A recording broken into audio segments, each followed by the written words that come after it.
Hello everyone, engineering masters के online platform पे आप सभी का स्वागत है। जैसे कि आप सभी को पता है, हमने अपनी लास्ट क्लास में बिल्डिंग मटेरियल एंड कंस्ट्रक्शन का सब्जेक्ट स्टार्ट किया था। उसी की कंटिन्यूएशन में हम जो क्या क्या पढ़ चुके थे, सीमेंट की मैन्युफैक्चरिंग पढ़ चुके थे और साथ साथ उसके इंग्रेडिएंट्स भी हम लोगों ने पढ़ लिया था। तो आज जो हम स्टार्ट करने के लिए जा रहे हैं, आज है बोक्स कंपाउंड जो कि हम स्टार्ट करने के लिए जा रहे हैं। तो आइए चलते हैं। बोक्स कंपाउंड होते क्या हैं? सबसे पहले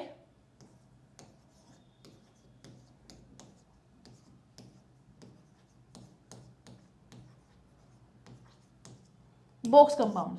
अब बॉक्स कंपाउंड होते क्या हैं, सबसे पहले हम ये जान लेते हैं क्या होता है। जितने भी आपके इंग्रेडिएंट्स आप लोगों ने कल पढ़े थे, आपको याद होगा ली साकिम्सा के बारे में। ली साकिम्सा, lime, silica, alumina, calcium sulphate, iron oxide, magnesia, sulphur and alkalies. इन इंग्रेडिएंट्स को जब इंटरग्राइंड किया जाता है और बर्न किया जाता है टुगेदर, मतलब साथ में जब इनको पीस के जलाया जाता है तो ये आपस में फ्यूज़ हो जाते हैं। फ्यूज़ होने के बाद जो हमें मिलते हैं वो क्या मिलते हैं? बोक कंपाउंड, जो कि कॉम्प्लेक्स केमिकल कंपाउंड्स होते हैं। क्या होते हैं? कॉम्प्लेक्स केमिकल कंपाउंड्स होते हैं। और कैसे मिलते हैं? इन इंग्रेडिएंट्स को पीसा, जलाया, साथ में बर्न किया और तब हमें जो मिले, ठीक है ना, उनको क्या बोला जाता है? बोक कंपाउंड या बुगी कंपाउंड, आप लोगों ने सुना होगा। अब ये चार मिलते हैं हमें, चार कॉम्प्लेक्स कंपाउंड अलग अलग तरीके के मिलते हैं जिनको ये बोक कंपाउंड बोला जाता है।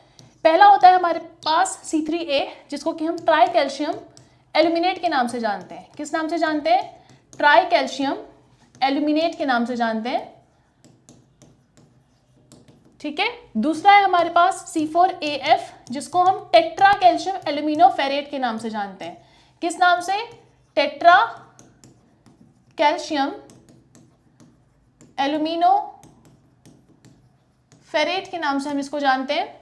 तीसरा है हमारे पास C3S, जिसको हम ट्राई कैल्शियम सिलिकेट के नाम से जानते हैं। और चौथा, last but not the least, C2S, जिसको कि हम डाई कैल्शियम सिलिकेट के नाम से जानते हैं, ठीक है। अब क्लास, ये तो जनरल बातें हो गई। एक्चुअल में आपसे वो क्वेश्चन ये नहीं पूछेगा, वो आपसे या तो इनकी प्रॉपर्टीज के बारे में पूछेगा या इनके टेक्निकल नाम के या फॉर्मूले के बारे में पूछेगा। अगर मैं बात करती हूँ ट्राई कैल्शियम एल्यूमिनेट की और मैंने वहाँ पे C3A लिखा है, तो इसका फॉर्मूला C3A नहीं है, ये एक नोटेशन है खाली। क्या है? नोटेशन। एक्चुअल फॉर्मूला इसका क्या है? कुछ और है। इसका एक्चुअल फॉर्मूला क्या है? कुछ और है। क्या फॉर्मूला है? देखते हैं, देखिएगा। इसका एक्चुअल फॉर्मूला, ट्राई मतलब क्या होता है? 3, कैल्शियम मतलब calcium oxide C3CaO dot, aluminate मतलब ये वर्ड आया है एल्यूमिना से, तो Al2O3, ठीक है। ट्राई कैल्शियम एल्यूमिनेट, फॉर्मूला हो गया 3CO डॉट Al2O3। इसका केमिकल नाम आपका जो होता है वो होता है सेलाइट। क्या नाम होता है? सेलाइट। ये कॉम्पिटिशन पर्सपेक्टिव के लिए इंपॉर्टेंट है, बहुत ज्यादा टेक्निकल नेम्स। इसके अलावा ये कितनी परसेंटेज में प्रेजेंट रहता है सीमेंट के अंदर? ये होता है आपका 4 से 14% के अराउंड। कितना रहता है? 4 to 14%।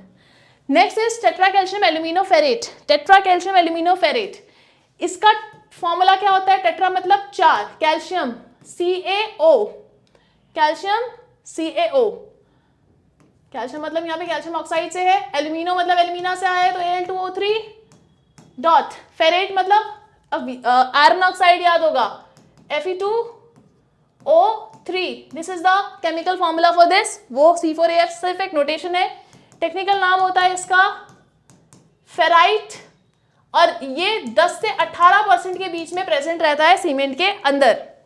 नेक्स्ट है, मैं इनकी प्रॉपर्टीज भी बताऊंगी, अभी जैसे ब्रीफ इंट्रोडक्शन दे रही हूँ कि क्या क्या कौन कौन से हैं और कितने कितने परसेंटेज में प्रेजेंट रहते हैं, परसेंटेज में बनते हैं। हम जब भी नॉर्मल की बात करते हैं तो OPC के लिए बात कर रहे हैं, याद रखिएगा। ट्राई कैल्शियम सिलिकेट C3S से डिनोट कर रखा है उसको। फॉर्मूला क्या है इसका? 3CaO डॉट SiO2, ठीक है। टेक्निकल नाम क्या होता है इसका? एलाइट। क्या होता है? Alite, AeLite। कितनी परसेंटेज में प्रेजेंट रहता है ये? 45 से 65% के अराउंड सीमेंट के अंदर प्रेजेंट रहता है। नेक्स्ट है हमारे पास dicalcium silicate 2CaO dot SiO2। Next is belite, इसका टेक्निकल नाम है, और कितनी परसेंटेज में? 15 से 35% में। अगर अप्रोक्सीमेट कभी कंपटीशन में पूछता है तो ये अप्रोक्सीमेट 50% के अराउंड और ये 30 से 32% के अराउंड वहां पे आपको ऑप्शन में देगा, ठीक है। तो याद रखिएगा इस चीज को, ठीक है। ये एक जनरल इंट्रोडक्शन था इनके बारे में। आइए इनके बारे में और भी जानते हैं, कौन क्या क्या कर रहा है, देखिएगा।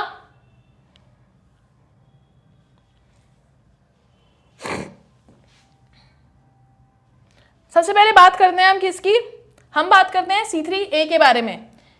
C3A ट्राई कैल्शियम एल्यूमिनेट के फॉर्मूला मैंने आप लोगों को लिखा है, ट्राई कैल्शियम एल्यूमिनेट, ठीक है ना।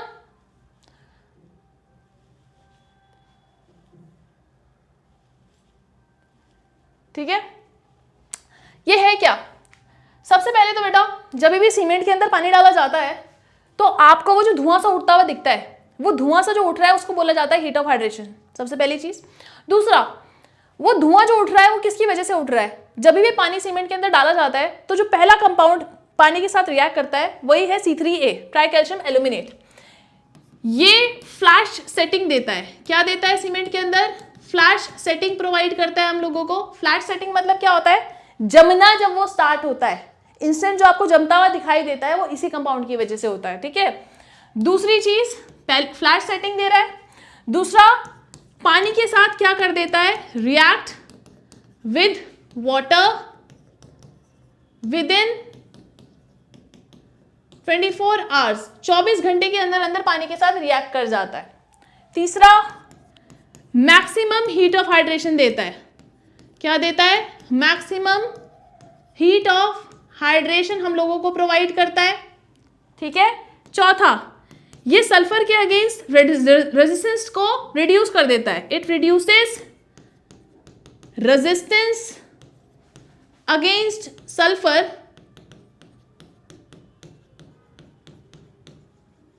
ठीक है। सल्फर के अगेंस्ट रेजिस्टेंस जो होता है सीमेंट का, उसको क्या कर देता है, रिड्यूस कर देता है। ये इसकी खास बातें हैं। फ्लैश सेटिंग देता है, पानी के साथ 24 घंटों के दौरान रिएक्ट कर लेता है, अंदर अंदर रिएक्ट कर लेता है, मैक्सिमम हीट ऑफ हाइड्रेशन देता है आपको, और क्या कर देता है, रेजिस्टेंस रिड्यूस कर देता है अगेंस्ट सल्फर, ठीक है। चलो, ये तो हो गया हमारा C3A के बारे में। इसको एक हार्मफुल इंग्रेडिएंट की तरह बोला जाता है, क्या बोला जाता है, हार्मफुल इंग्रेडिएंट। अब ये हार्मफुल इंग्रेडिएंट की तरह इसको क्यों बोला जाता है, इन दोनों की वजह से, मैक्सिमम हीट ऑफ हाइड्रेशन और ये रेजिस्टेंस अगेंस्ट सल्फर रिड्यूस कर देता है। सल्फर बेटा वॉल्यूम चेंज कराता है ना, और जैसे ही सल्फर आता है C3A हाथ खड़े कर देता है, आई क्विट, मेरे बस की नहीं है, मैं नहीं संभाल पाऊंगा, लड़ ही नहीं पाता उससे, और हाथ छोड़ देता है अपने, मतलब कुछ करता ही नहीं उसके अगेंस्ट, ठीक है ना। तो सल्फर एक तो बहुत बड़ा दुश्मन हो जाता है इस वजह से, तो क्योंकि वॉल्यूम चेंज करा रहा है भैया, और ये उसके अगेंस्ट रेजिस्टेंस प्रोवाइड करता नहीं है, उल्टा और रिड्यूस कर रहा है, ठीक है। दूसरा, maximum heat of hydration. Maximum heat of hydration की वजह से क्या होता है, आपने देखा होगा जब पानी को बॉईल करते हो, आप नीचे से आग दे रहे होते हो, ऊपर से पानी इवेपोरेट कर रहा होता है, यहाँ पे भी सेम है। मैक्सिमम हीट ऑफ हाइड्रेशन की वजह से क्या हो जाएगा, जो सीमेंट के अंदर वो जो वाटर रहता है वो इवेपोरेट करना स्टार्ट कर जाता है, जिसकी वजह से वहां पर क्या आ जाते हैं, डेवलपमेंट क्रैक्स। तो इट कॉजेज डेवलपमेंट क्रैक्स। जो आप वो त्रेड़े देखते हो, क्रैक्स देखते हो, वो इन्हीं भाई साहब की वजह से होती हैं, क्योंकि मैक्सिमम हीट ऑफ हाइड्रेशन निकालते हैं, हीट निकालते हैं, जिसकी वजह से वो क्रैक्स वहां पे आपको देखने को मिलते हैं। It is also termed as harmful ingredient because of these 2 reasons, ठीक है। चलिए, ये C3A के बारे में था। अब बात करते हैं हम किसके बारे में, C4AF के बारे में। मैं आपको बताती हूँ, इसका नाम मैंने आपको बता दिया था, टेट्रा कैल्शियम एल्यूमिनोफेरेट, ठीक है ना। अब ये भाई साहब, अब आपको हर जगह पता होगा भैया, ये बोला जाता है यूजलेस है, किसी काम का नहीं है, बट ह्यूमन रेस बहुत मीन है, बिना किसी रीजन के इसको रखा नहीं है वो कंपाउंड की कैटेगरी में। रीजन क्या है, सबसे पहला जो एक्स्ट्रा मॉलिक्यूल C3A के रिलीज हो रहे होते हैं उनको खपाने का काम ये भाई साहब करते हैं। दूसरा, ये इनका आज सच तो कोई यूज नहीं है, बट हाँ ये क्या करते हैं, इनके अंदर जो ये F प्रेजेंट है ना, आयरन, इसकी वजह से ये जो सल्फर के अगेंस्ट रेजिस्टेंस होता है वो थोड़ा बहुत प्रोवाइड कर देते हैं, ठीक है ना। ऑल्दो ये भी रिड्यूस करते हैं सल्फर के अगेंस्ट रेजिस्टेंस को, C3A के कंपैरिजन में अगर मैं बोलूँ तो रेजिस्टेंस देते हैं, क्योंकि C3A तो बिल्कुल ही नहीं करता, ये थोड़ा बहुत करते हैं। It is better compare to that of C3A sulphur के केस में अगर बोला जाए तो, due to the presence of iron या फेराइट इन इट, ठीक है ना। अब होता क्या है देखिएगा, it is of no engineering importance, किसी इंजीनियरिंग इंपॉर्टेंस में नहीं है ये, it is of no engineering importance, पहली चीज। दूसरा, कोई सीमेंशियस प्रॉपर्टी प्रोवाइड नहीं करते, नो सीमेंशियस प्रॉपर्टीज, कोई सीमेंशियस प्रॉपर्टीज नहीं है इनके पास, ठीक है ना। It also reduces resistance against sulphur but is better than C3A due to presence of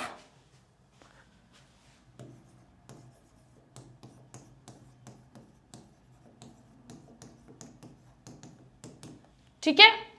ये कुछ इंपॉर्टेंट बातें हैं, छोटी छोटी लेकिन मोटी बातें इसके बारे में। आई होप आपको ये समझ में आ गया होगा, ठीक है। चलिए, तो ये था C4AF के बारे में। थोड़ा सा और आगे बढ़ते हैं C3S की तरफ। ये बहुत इंपॉर्टेंट बोक कंपाउंड है बेटा, बहुत इंपॉर्टेंट बोक कंपाउंड क्यों है मैं बताती हूँ आपको। एक्चुअल में ये एक मेजर बोक कंपाउंड है। मैंने आपको पीछे बताया था कंपटीशन में क्वेश्चन क्या पूछ लेता है वो, समटाइम्स पूछता है मेजर बोक कंपाउंड कौन सा है, माइनर कौन सा है। मेजर कौन सा बोक कंपाउंड है, 50% के लगभग सीमेंट के अंदर प्रेजेंट है, तो मेजर कौन सा है, C3S आपका मेजर कंपाउंड है, ठीक है ना। और माइनर कौन सा हो गया, अगेन C3A आपको माइनर दिख रहा होगा वहाँ पे, ठीक है। तो ये कॉम्पिटिशन में पूछ लेता है वो। अब C3S की अगर मैं बात करूँ यहाँ पे, C3S भाई साहब एक मेजर बोक कंपाउंड है। पहली चीज, नाम क्या है, ट्राई कैल्शियम सिलिकेट इनका नाम होता है। अब आपने वहां देखा था वो फ्लैट सेटिंग प्रोवाइड कर रहे थे C3A भाई साहब। ये क्या करते हैं, इनिशियल स्ट्रेंथ देते हैं। आप जो अच्छा एक चीज और ऊपर रह गई, मैं आपको बता देती हूँ। पानी के साथ ये कब रिएक्ट करते हैं, इट ऑल्सो रिएक्ट, ये कॉम्पिटिशन का क्वेश्चन है इसलिए, it also react with water with in 24 hours, reacts with water within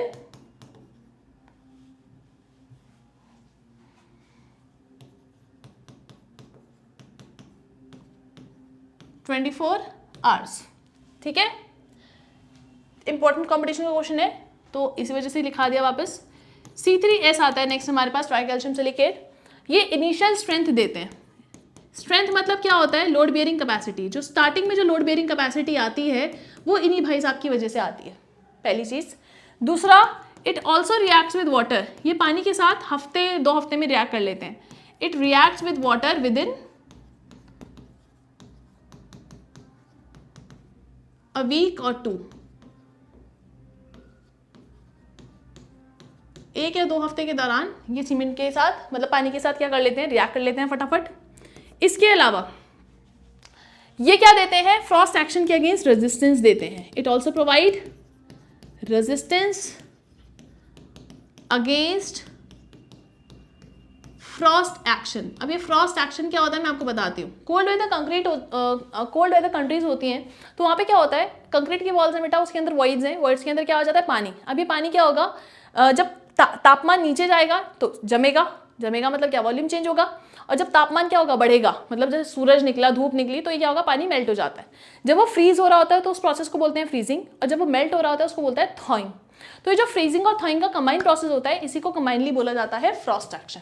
तो ये रेजिस्टेंस प्रोवाइड करता है अगेंस्ट फ्रॉस्ट एक्शन, ठीक है ना। ये बहुत इंपॉर्टेंट चीज़ है इसके बारे में।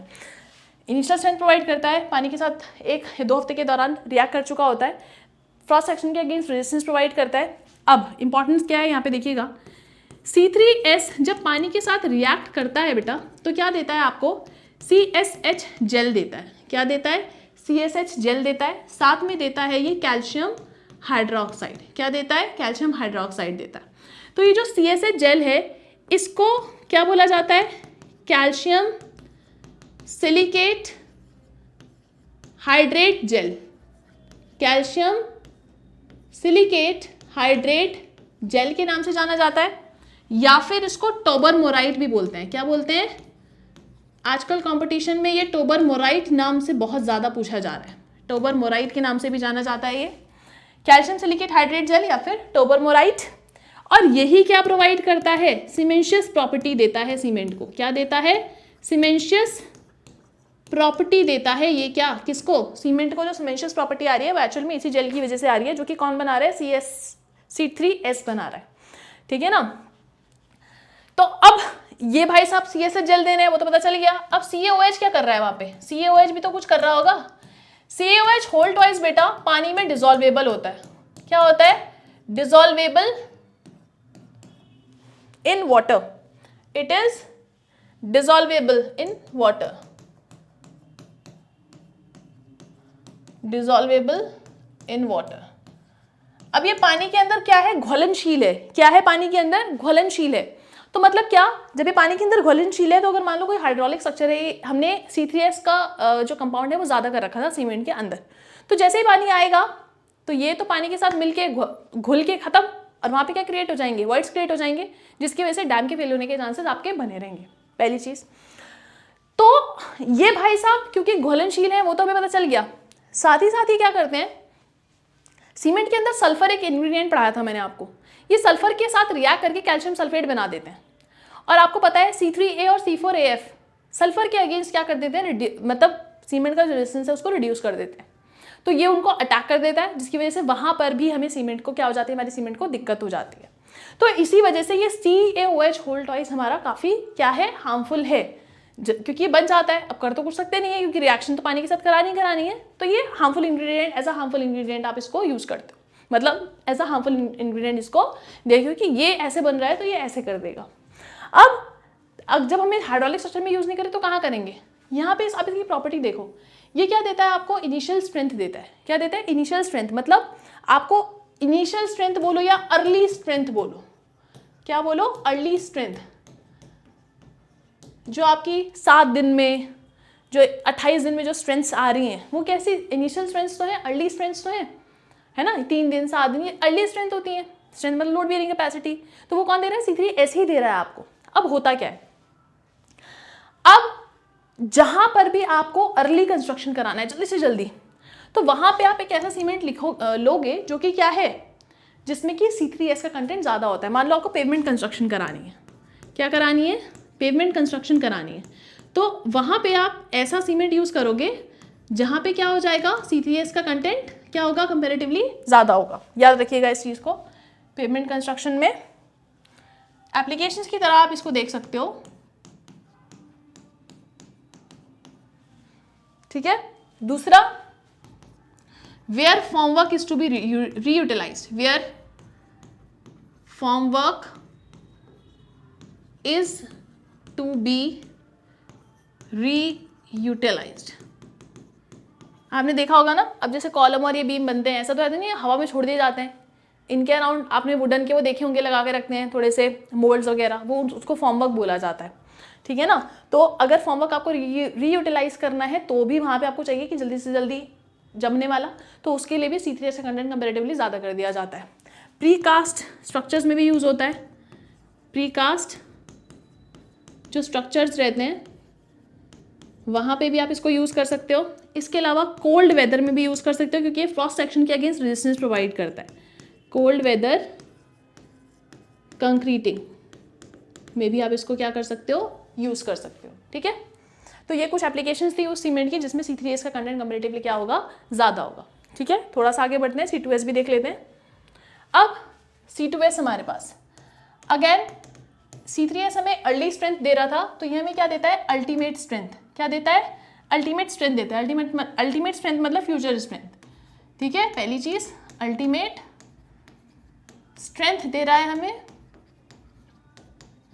ठीक है। दूसरा, it also reacts with water, पानी के साथ रिएक्ट्स विद वाटर, 1 साल के अंदर अंदर रिएक्ट कर लेता है। It reacts with water with in 1 year, with in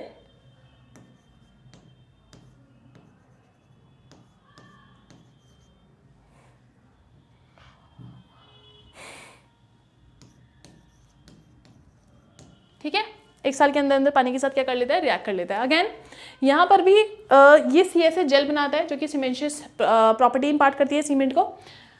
यहाँ पर भी CaOH होल ट्वाइस प्रोड्यूस होता है, लेकिन C3S के कंपैरिजन में कम प्रोड्यूस होता है। इसीलिए जो हाइड्रोलिक स्ट्रक्चर्स होते हैं स्ट्रेंथ तो हमें वहाँ पे चाहिए ना हम, लेकिन वहाँ पे अर्ली स्ट्रेंथ ना मांग के अल्टीमेट स्ट्रेंथ ले लेते हैं, क्योंकि उसके कंपैरिजन में बहुत कम रिलीज करता है COH होल ट्वाइस, और वो घुलनशील होता है इसी वजह से, क्योंकि ये कम रिलीज कर रहा है, इसलिए हम इसको देखते हैं किसके लिए, हाइड्रोलिक स्ट्रक्चर जब आप यूज करते हैं वहां पे आप ऐसा सीमेंट यूज करेंगे जिसमें C2S का कंटेंट कंपैरेटिवली क्या होता है, ज्यादा, जैसे कि लो हीट सीमेंट। मतलब जहां पे भी आपको फ्यूचर स्ट्रेंथ चाहिए, डैम में ऐसा तो है नहीं कि आज बना के कल यूज करनी है, सालों लग जाते हैं बनने में, तो अल्टीमेट स्ट्रेंथ चाहिए अभी, लेके क्या करोगे, तो इसीलिए वहाँ पे ऐसा सीमेंट यूज़ किया जाता है जो कि आपको अल्टीमेट स्ट्रेंथ प्रोवाइड करे, और जहाँ पे आपको अल्टीमेट स्ट्रेंथ चाहिए वहाँ पे C2S का कंटेंट कंपैरेटिवली क्या होगा, ज़्यादा होगा।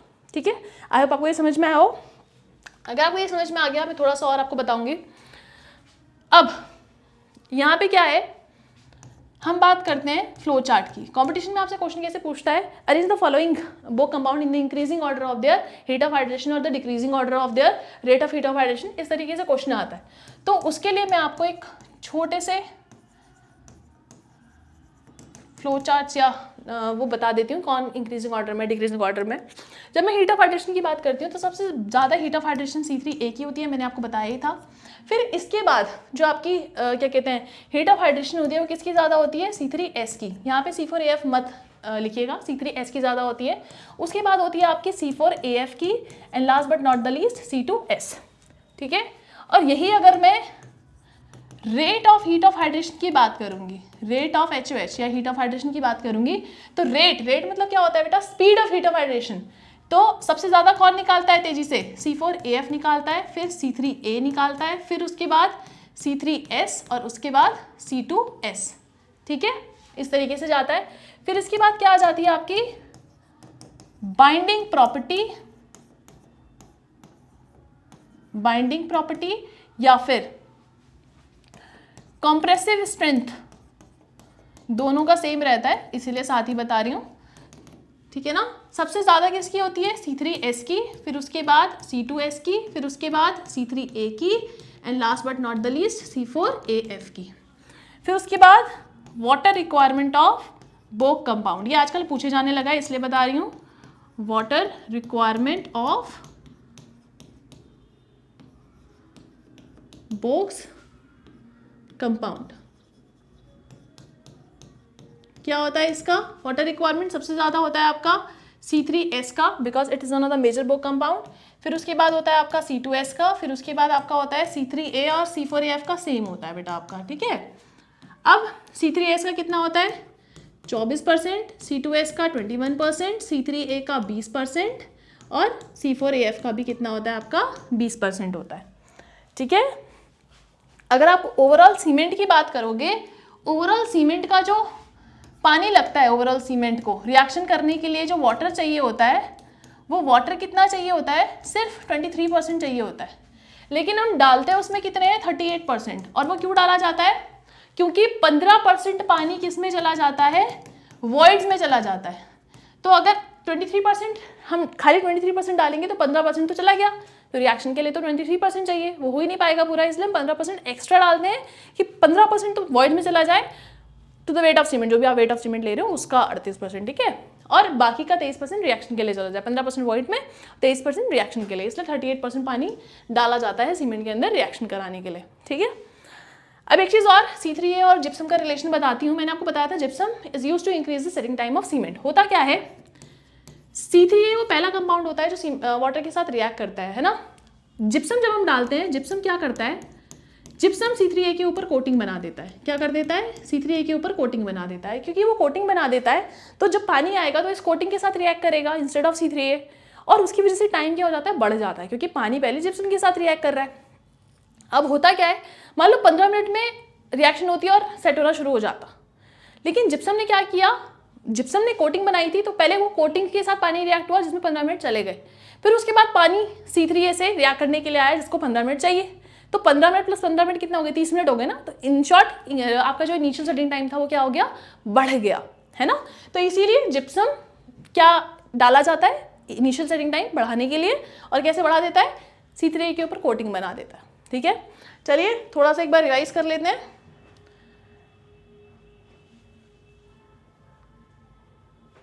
देखिएगा, हमने बोक कंपाउंड पढ़े, 4 बोक कंपाउंड थे, C3A, C4AF, C3S, C2S, नाम लिखे हैं इनकी, टेक्निकल नाम सेलाइट, फेराइट, एलाइट और बेलाइट, परसेंटेजेस लिखी है मैंने। उसके बाद मैंने आपको C3A के बारे में बताया था, कौन क्या क्या कर रहा है, लाइसेटिंग प्रोवाइड करता है, 24 आवर्स के अंदर अंदर रिएक्ट कर जाता है उसके साथ, किसके साथ, पानी के साथ, मैक्सिमम हीट ऑफ हाइड्रेशन देता है और सल्फर के अगेंस्ट रेजिस्टेंस को रिड्यूस कर देता है। हार्मफुल इंग्रेडिएंट बोला जाता है इसको, and it because it cause development cracks, resistance reduce करता है, मैक्सिमम हीट ऑफ हाइड्रेशन देता है, इसलिए बोला जाता है। ठीक है, ये हार्मफुल इंग्रेडिएंट आपको ऑब्वियसली हर कहीं पढ़ने को भी नहीं मिलेगा, कोई बताता भी नहीं है, इसको यूजुअली बोला जाता है हार्मफुल इंग्रेडिएंट। ठीक है ना, ये C4AF है, C4AF एक्स्ट्रा C3 मॉलिक्यूल्स को खपाता है, प्लस सल्फर के अगेंस्ट रेजिस्टेंस प्रोवाइड करता है C3A से ज़्यादा। ठीक है, C3A तो बिल्कुल नहीं करता है, थोड़ा सा करता है, ऑल्दो ये भी रिड्यूस ही कर रहा है, लेकिन उसके कंपेरिजन में ठीक है। कोई इंजीनियरिंग इंपॉर्टेंस नहीं है, कोई सीमेंशियस प्रॉपर्टी नहीं है, पानी के साथ 24 घंटे के अंदर अंदर रिएक्ट कर जाता है। ठीक है, फिर C3S इनिशियल स्ट्रेंथ मतलब अर्ली स्ट्रेंथ प्रोवाइड कर रहा है, जैसे कि पेमेंट कंस्ट्रक्शन में चाहिए, प्रीकास्ट स्ट्रक्चर्स में चाहिए, कोल्ड वेदर कंक्रीटिंग में चाहिए, या फिर फॉर्मवर्क रीयूटिलाइजेशन में चाहिए होती है। फ्रॉस्ट एक्शन मैंने आपको बता दिया, उसके अगेंस्ट रेजिस्टेंस देता है और 1 हफ्ते 2 हफ्ते के अंदर अंदर पानी के साथ क्या कर जाता है, रिएक्ट कर जाता है। प्लस क्या देता है, CSA जेल देता है जो कि सीमेंशियस प्रॉपर्टी इम्पार्ट करी है सीमेंट को, एंड CaOH होल्टवाइज देता है जो कि पानी के अंदर घुलनशील होता है, प्लस सल्फर के साथ रिएक्ट करके कैल्शियम सल्फेट बनाता है, कैल्शियम सल्फेट बनाने के बाद C3A और C4AF को अटैक करता है। ठीक है ना, कौन, CaOH, तो जिस वजह से क्या हो जाता है, वहाँ पे भी खतरा है ये हमारे सीमेंट के लिए, ये हमारे स्ट्रक्चर के लिए। फिर उसके बाद C2S अल्टीमेट स्ट्रेंथ देता है, पानी के साथ 1 साल के अंदर अंदर रिएक्ट कर जाता है।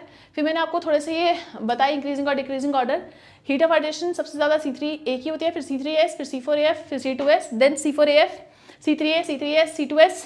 ठीक है, फिर उसके बाद बाइंडिंग प्रॉपर्टी की अगर मैं बात करूँ तो किसकी, C3S की ज़्यादा होती है, फिर C2S की, C3A की, फिर C4AF की। कंप्रेसिव स्ट्रेंथ का भी सेम ही होता है। फिर वाटर रिक्वायरमेंट क्या किस किस की होती है, C3S की सबसे ज़्यादा होती है 24%, C2S की 21%, C3A और C4AF की बराबर होती है 20%। ठीक है, आई होप आपको आज का लेक्चर समझ में आया होगा। नेक्स्ट क्लास में हम स्टार्ट करेंगे टेस्टिंग ऑफ सीमेंट और साथ ही साथ कोशिश करेंगे कि टाइप्स ऑफ सीमेंट भी हम लोग उसमें कवर कर लें। Thank you for coming to the engineering masters online platform. Thanks a lot.